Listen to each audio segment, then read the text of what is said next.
Nah,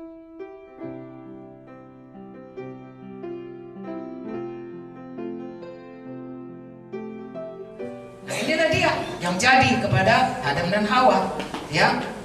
Jangan kamu makan, nanti kamu akan mati. Ular itu berkata, sekali-kali kamu tidak akan mati. Sekarang ini pun begitu. Dosa semua orang pun buat gitu kok.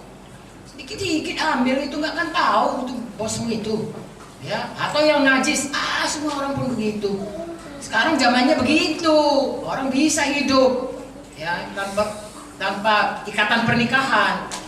Kalau cocok baru menikah dan lain sebagainya. Narkoba itu semua orang pun makan. Siapa yang nggak makan? Saya pernah dengar orang berkata begitu.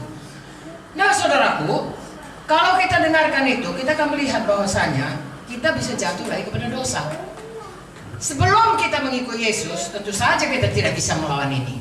Karena kodrat kita adalah kodrat berdosa yang diturunkan daripada Adam dan Hawa. Oleh satu orang, semua manusia sudah jatuh kepada dosa. Dan semua manusia, saudaraku, ya, sudah taat kepada penguasa jahat di udara. Efesus 1, Efesus 2, ayat 1-3, ya. Itulah keadaan kita. Sama seperti misalnya kalau saya, saudaraku, ya, bapak saya kan orang Indonesia, maka saya lahir pun kayak orang Indonesia, iya kan? Enggak tiba-tiba mata saya biru, apa saya enggak. Karena apa? DNA-nya orang Indonesia. DNA saya orang berdosa, saudaraku. Ya, makanya kita semua, Roma 5 berkata, karena Adam semua kita sudah jatuh kepada dosa. Memang sukanya kita berdosa. Manusia ini sudah jatuh kepada kodrat berdosa. Itu sebabnya Tuhan rencananya yang semula yang menciptakan manusia segambar dengan dia, mulia, itu sudah rusak oleh karena dosa, tapi Tuhan tidak pernah mundur dari rencananya. Puji Tuhanlah.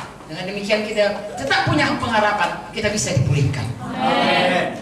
Itu sebabnya dalam Kejadian 3:15 kita mendengar Tuhan berkata, nanti, ya, saya bacakan, aku akan mengadakan permusuhan antara engkau dan perempuan ini, antara keturunanmu dan keturunannya.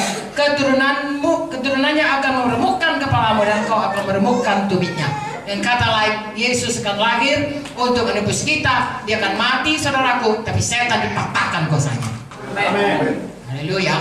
Siapa yang percaya kepadanya, bisa Yohanes 3:16 berkata, tidak lagi dihukum karena upah dosa itu adalah maut. Roma 3:23 berkata, semua manusia sudah berdosa. Roma 6:23 berkata, upah dosa maut, tapi kasih karunia Tuhan keselamatan dalam Kristus Yesus. Jadi seberapa kita yang mau, saudaraku, menerima Yesus manusia ini, maka dia pindah daripada gelap kepada terang. Dari hamba dosa jadi hamba kebenaran. Dari kerajaan gelap kepada kerajaan sorga. Dari anak setan menjadi anak Bapa di sorga.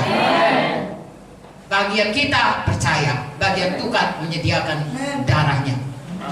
Kasih karunia, bukan karena perbuatan baik, Efesus 2:8-9 berkata, tetapi karena kasih karunia Tuhan. Tapi itu datang kalau kita percaya. Pada saat kita percaya, maka kita menjadi anak-anak Tuhan. Kita meninggalkan hidup yang lama. Itu makanya begitu selamat harus dibaptis. Ya, baptis selam itu tidak usah menjadi perbantahan, karena arti daripada baptis selam itu adalah menanamkan. Diselamkan, dibaptiso, artinya ditanamkan manusia lama, lalu bangkit seperti Yesus bangkit dari kematian. Kita juga bangkit kepada hidup baru dalam Yesus. Amen. Manusia lama ditanamkan, itu proklamasi kita, kayak proklamasi kemerdekaan. Pada waktu kita katakan proklamasi kemerdekaan Soekarno-Hatta, ya, dengan ini kami bangsa Indonesia menyatakan, ya, memproklamirkan kemerdekaan kami. Tidak ada bangsa lagi yang kita izinkan untuk menjajah kita. Kita mengatakan kita bangsa merdeka. Tapi kalau saudara lihat sejarahnya, saya lahir tahun 43, saudaraku, zaman Jepang, tahun 45 merdeka. 46-47 ada aksi polisioner, yaitu orang-orang sekutu Belanda dengan Inggris dan ya itulah sekutunya. Serta 10 November itu mereka menyerang lagi Indonesia, mau mengambil kembali. Kita pun begitunya. Sesudah pun kita terima Yesus, akan ada, ya, aksi-aksi daripada musuh untuk menarik kita kembali. Kalau bisa membunuh, mencuri, membunuh, membinasakan, ditariknya kita keluar daripada keselamatan. Kalau bisa. Kalau tidak bisa, diganggunya kita sehingga selama hidup kita kita tidak pernah sampai pada maksud Tuhan. Kita mundar-mandir, jatuh bangun, jatuh bangun, jatuh bangun, sehingga seumur hidup kita tidak pernah menyelesaikan panggilan Tuhan dalam hidup kita.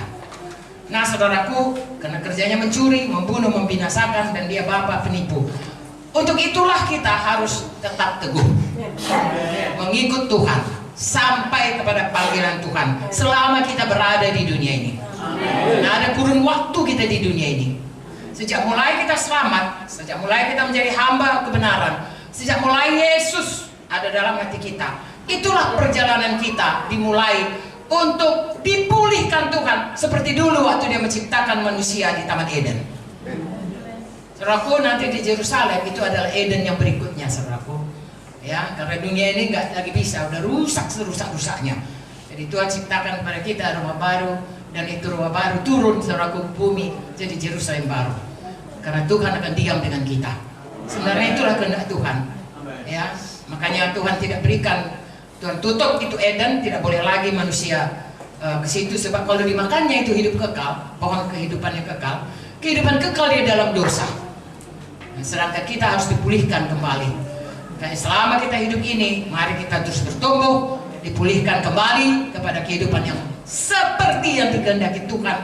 Saya dan saudara, kalau kita tidak mengerti ini, kita akan ditipu setan.